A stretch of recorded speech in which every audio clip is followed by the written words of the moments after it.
Hello dear friends, आज की class में हम क्लास 10th मैथ्स के चैप्टर 10 सर्कल्स की एक्सरसाइज 10.2 के क्वेश्चंस को सॉल्व करेंगे। पिछली वीडियो तक हमने क्वेश्चन नंबर 7 सॉल्व कर लिया था। क्वेश्चन नंबर 8 से हमें यहाँ सॉल्व करना है, तो चलते हैं क्वेश्चन नंबर 8 पर। देखिए क्वेश्चन नंबर 8 क्या है हमारे पास। A quadrilateral ABCD is drawn to circumscribe a circle. ठीक है, prove that AB plus CD is equal to AD plus BC। मतलब ये बनी हुई है इसकी ड्राइंग, हमको क्या प्रूफ करना है।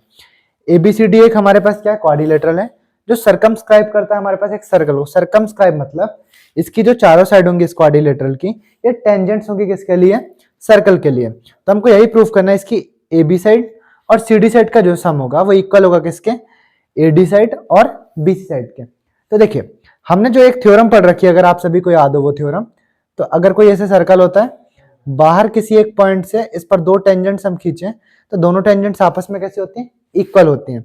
ठीक है, अब देखिए ऐसे ही हमारे पास क्या है, सी पॉइंट से दो टेंजेंट हो सकती हैं, CR और CQ, बी पॉइंट से BP एंड BQ, ए से AP एंड AS, डी से DS एंड DR। ठीक है, so it can be observed. सबसे पहला क्या हमारे पास, AP इक्वल होगा किसके, हमारे पास AS के इक्वल होगा, है ना। AP इक्वल होगा हमारे पास किसके, AS के। इसका रीजन क्या लिखेंगे हम, टेंजेंट्स फ्रॉम सेम पॉइंट। और हमको पता है थ्योरम के अकॉर्डिंग कि अगर एक ही पॉइंट से हम टेंजेंट खींचें तो वो आपस में इक्वल होती है। इसी तरीके से B से देखें तो BP इक्वल होगी हमारे पास किसके, BQ के। इसका भी रीजन हमारे पास एज इट इज बिल्कुल यही होगा कि टेंजेंट्स फ्रॉम सेम पॉइंट। अगला अगर देखें C के साथ हम लोग देखने जाएं तो CR ये इक्वल होगा किसके, हमारे पास CQ के। इसका भी रीजन वही कि टेंजेंट्स फ्रॉम सेम पॉइंट। इसी तरीके से हम D के साथ देखें तो हमारे पास कौन कौन सी हो जाएंगी, एक हो जाएगी हमारे पास साइड DR, ये इक्वल होगी हमारे पास DC के। इसका भी रीजन वही है कि tangents from same point.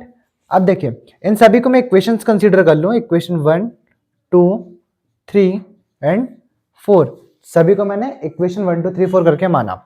On adding equation 1 2 3 and 4, ठीक है, तो यहां पर हम लिखते हैं एडिंग इक्वेशन 1 2 3 एंड 4। हम चारों इक्वेशंस को आपस में ऐड करते हैं। तो देखिए एक साइड क्या बनेगी, AP प्लस और क्या है इधर साइड को, BP प्लस और क्या है, CR प्लस DR। एक तरफ की सारी चीजें ऐड हुई, सेकंड तरफ देखिए, सेकंड साइड क्या होगा, AS BQ CQ and DC। ठीक है, इतना ही बनेगा। अब अगर हम फिगर से देखें तो AP और BP, ये AP है ये BP है, दोनों को अगर मैं ऐड करूं तो कंप्लीट साइड क्या बन जाएगी, AB। मतलब AP और BP आपस में जुड़ के क्या बनेंगे हमारे पास, ये बनेंगी AB। इसी तरीके से CR और DR, देखिए CR और DR ये आपस में दोनों को जोड़ें तो पूरी साइड क्या बन जाएगी हमारे पास, ये बन जाएगी CD। इक्वल की जगह पर इक्वल का साइन।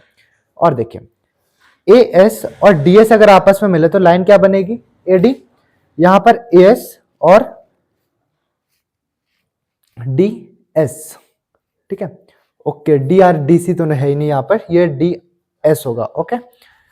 यहां पर थोड़ी सी मिस्टेक है लिखने पे, यहां पर हमारे पास AS और DS ये मिलकर के क्या साइड हो जाएंगी, ये हो जाएंगे हमारे पास AD।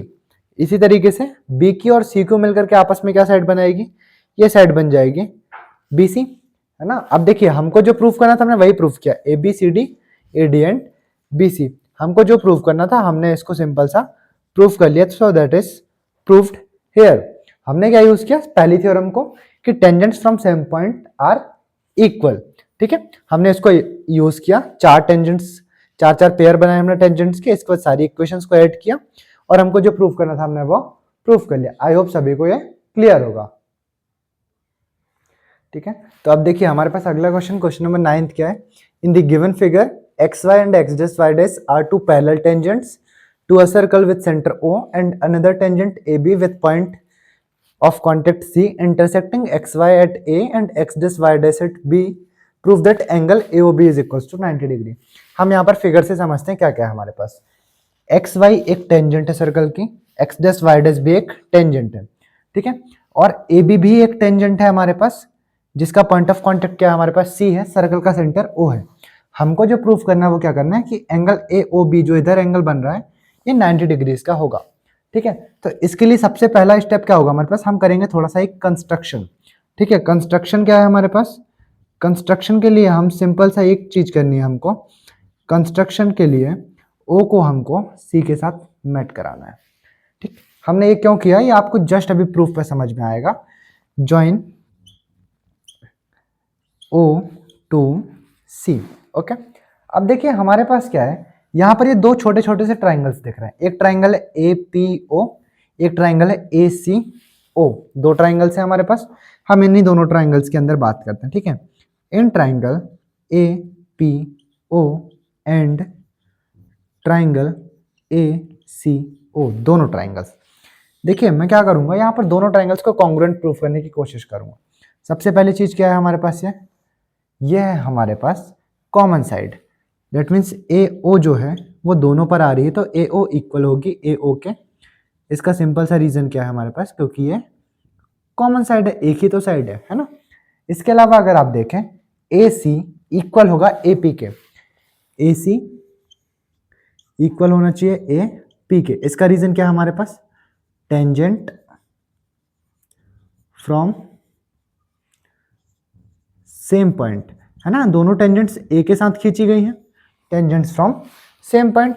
इसके अलावा तीसरी चीज क्या हो सकती है, देखिए ओ सी एंड ओ पी दोनों क्या है हमारे पास, ओ सी इक्वल होगा ओ पी के। रीजन क्या है इसका हमारे पास, क्योंकि ये दोनों क्या है, रेडियसेस। ठीक, अब अगर ये हमारे पास तीन चीजें इक्वल आ गई हैं, तीन साइड्स, तो by side side and side similar sorry congruence criteria हम क्या कह सकते हैं, दोनों ट्राइंगल्स आपस में कैसे होंगे, कॉन्ग्रुएंट होंगे, है ना। तब यहां पर हम सिंपल सा बता सकते हैं कि by S S S triangle A P O जो है वो कॉन्ग्रुएंट होगा किसके, हमारे पास ट्राइंगल ए सी ओके। अब हमको पता है कि जो कॉन्ग्रुएंट ट्राइंगल्स होते हैं उनके करस्पॉन्डिंग पार्ट्स इक्वल होते हैं। That means angle A O P, इधर जो एंगल बना है ये इक्वल हो सकता है किसके, हमारे पास ए ओ सी के। ए ओ पी इक्वल होगा ए ओ सी के। कौन सा रूल लगता है यहाँ पर लगता है CPCT. CPCT means corresponding parts of congruent triangles.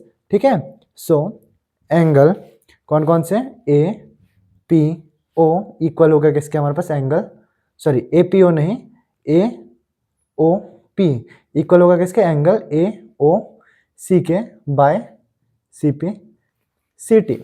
ये तो हो गया हमारे पास।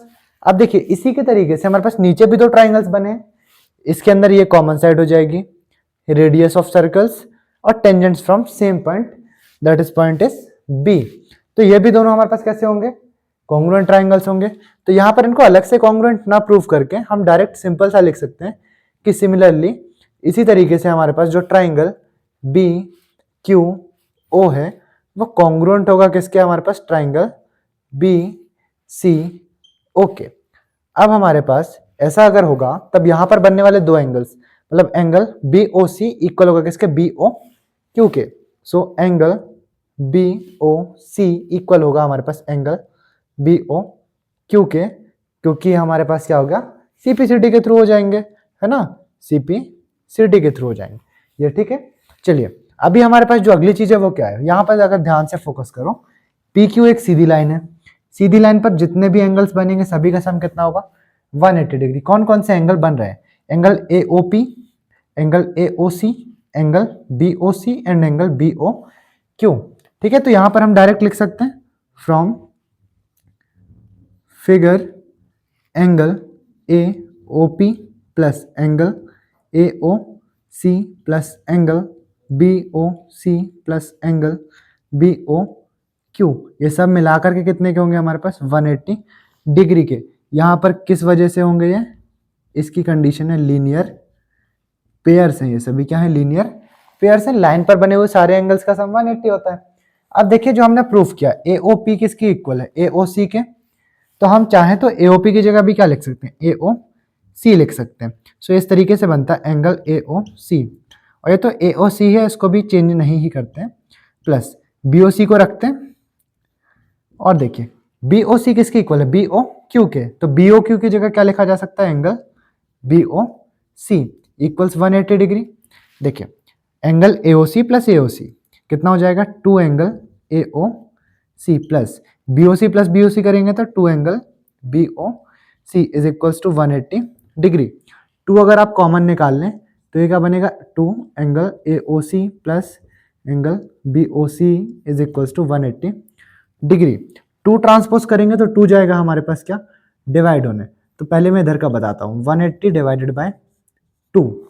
यहाँ पर देखिए angle A O C and B O C, A O C यहाँ पर थोड़ा सा अगर मैं क्लियर करके बताऊं तो इस तरीके से कि जो ये एंगल ए ओ सी है ये वाला, और जो एंगल बी ओ सी है ये वाला, ये दोनों मिलकर के क्या बनाएंगे, एंगल ए ओ बी, ये कंप्लीट एंगल बनेगा। तो मैं इन दोनों की जगह चाहूँ तो क्या लिख सकता हूँ अब, एंगल ए ओ बी, 2 से डिवाइड करें तो 2 9 जार 18 एंड 2 0 जार 0। So angle A O B equal आ गया कितना हमारे पास, 90 डिग्रीज के, जो हमको प्रूव करना है। सो that is proved here. I hope ये सिंपल सा प्रूफ सभी को क्लियर होगा। ठीक है, बहुत ही आसान प्रूफ है हमारे पास, एक बार आप लोग वापस से इसको ट्राई करिएगा खुद से, बहुत ही आसान हो जाएगा। क्वेश्चन नंबर 10 की तरफ चलते हैं।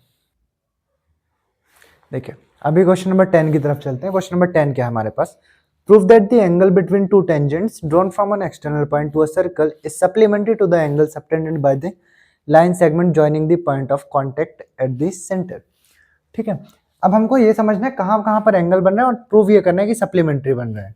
ठीक, तो सबसे पहला एंगल बिटवीन टू टेंजेंट्स, एक टेंजेंट ये है एक टेंजेंट ये है, इनके बिटवीन एंगल बन रहा है ये, इस एंगल का नाम क्या होगा, एंगल पी ए क्यू कह सकते हैं इसको। ये एंगल हो गया हमारे पास पी ए क्यू, और क्या है, drawn from an external point, किसी बाहर के पॉइंट से खींची है, is supplementary to the angle subtended by the line segment joining the points of contact.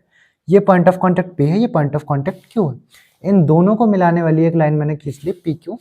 इसने जो एंगल सबटेंड किया कहाँ पर, सेंटर पर, ये दोनों मिलकर आपस में सप्लीमेंट्री होंगे। कहने का मतलब क्या है, angle P A Q supplementary होगा किसके साथ, पी ओ क्यू के साथ। और सप्लीमेंट्री एंगल्स का मतलब क्या होता है, ऐसे एंगल्स जिनका सम कितना हो, 180 डिग्री हो। तो यहां पर हमको प्रूफ क्या करना है, मैं वो लिख देता हूं, एंगल, यहां से हमको प्रूफ करना है angle P A Q plus angle P O Q is equals to 180 degree, ये हमको करना है प्रूफ। देखिए आपको ये पता होगा कि सेंटर से जब भी हम पॉइंट ऑफ कांटेक्ट को मिलाते हैं तो लाइन होती है बिल्कुल परपेंडिकुलर टेंजेंट के। दैट मीन्स यहां पर मैं फिगर से सिंपल सी बता सकता हूं कि फ्रॉम फिगर क्या बता सकते हैं हम, कि जो ओ क्यू है वो परपेंडिकुलर होगा किसके, हमारे पास ए क्यू के, है ना, किसके अकॉर्डिंग, थ्योरम के अकॉर्डिंग। ठीक है, दैट मीन्स हमारे पास जो एंगल ओ क्यू ए बनेगा, ये बनेगा कितने का, 90 डिग्रीज का। ठीक, ऐसे ही देखें तो ओपी भी क्या होगा हमारे पास, परपेंडिकुलर होगा किसके, हमारे पास ए पी के। इस हिसाब से एंगल ओ पी ए कितने का बन जाएगा हमारे पास, 90 डिग्रीज का बन जाएगा, ये भी अकॉर्डिंग टू थ्योरम होगा। ठीक है, it is clear to everybody. आगे देखें, आगे हम देखते हैं अगला क्या है, ये एक क्वाड्रिलेटरल बनता है पी ओ क्यू ए, ये एक क्वाड्रिलेटरल है पूरा, इसके चारों एंगल्स का सम कितना होगा, 180 डिग्री। यहां पर हम बात करें एंड, तो एंगल कौन कौन से एंगल है हमारे पास, एक एंगल पी ए क्यू, एक एंगल है हमारे पास angle P O Q, P A Q and P O Q plus, और कौन सा एंगल, एंगल है ओ पी ए, एक और एंगल क्या है हमारे पास, एंगल ओ क्यू ए, ये सभी मिलाकर के कितने के होंगे, 360 डिग्रीज के। हमने ये कैसे लिखा, सभी 360 डिग्री के होंगे, हमको पता है कि क्वाड्रिलेटरल के चारों एंगल्स का सम कितना होता है, 360 डिग्री होता है। अब देखिए पी ए क्यू वगैरह के बारे में तो हमें कुछ नहीं पता, तो ये पी ए क्यू तो वैसे ही रहेगा, plus angle P O Q plus O P, ये देखिए 90 डिग्री का है, ओ क्यू भी कितने का है, 90 डिग्री का, इक्वल 360 डिग्री। हमने इतना प्रूफ किया, आगे समझते हैं। देखिए angle P A Q plus angle P O Q plus 90 और 90 करेंगे तो कितना हो जाएगा, 180 डिग्री इक्वल 360 डिग्री। 180 को ट्रांसपोज करेंगे तो वो नेगेटिव हो जाएगा, ऐसा बचेगा हमारे पास क्या, angle P A Q plus angle P O Q is equal to 360 degrees minus 180 degrees. Okay, अभी देखो ये क्या होगा हमारे पास, angle P A Q plus angle P O Q equal 360 minus 180 करेंगे तब कितना आएगा, ये भी आएगा कितना हमारे पास 180 डिग्री। और देखिए हमको यही प्रूफ करना था, टू प्रूफ में हमने लिखा है कि angle P A Q plus P O Q ये दोनों मिलाकर के कितने के होंगे, 180 डिग्री के, ये हमारे पास प्रूव्ड हो गया। ठीक है, आई होप आज के क्वेश्चन सभी को क्लियर होंगे। अगली क्लास के अंदर हम चैप्टर 10 को कंप्लीट करेंगे और सारे क्वेश्चन इसके सॉल्व करेंगे। ठीक है, आई होप ये सभी को क्लियर हो चुका होगा। किसी को कोई डाउट होता है तो आप लोग पूछ सकते हैं।